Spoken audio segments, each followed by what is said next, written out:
All right, so you've chosen to do vertical, and we have transferred our line design onto our piece of paper.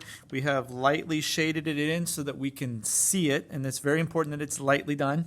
I have my numbers at the top of my square and the numbers at the bottom of my square completely lined up. And so then what I'm going to do is I'm just going to take my ruler. I'm going to line up my ruler so that it lines up on the ones from dot to dot, and I'm just going to lightly draw.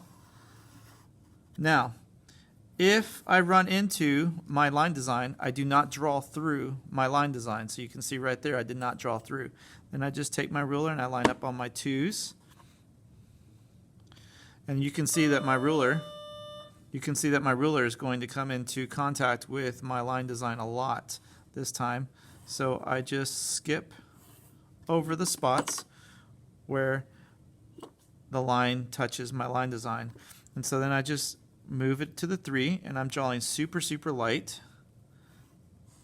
And again, anytime my pencil comes in contact with my line design, I just skip right over it. And I just keep moving across my paper. Now I'm on my 4. I line up my 4s. And I just lightly draw all the way down from the top to the bottom.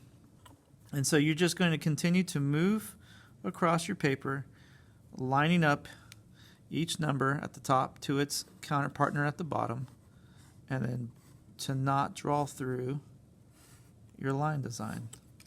I'm going to make a time-lapse video so you can see what this would look like when it's totally finished.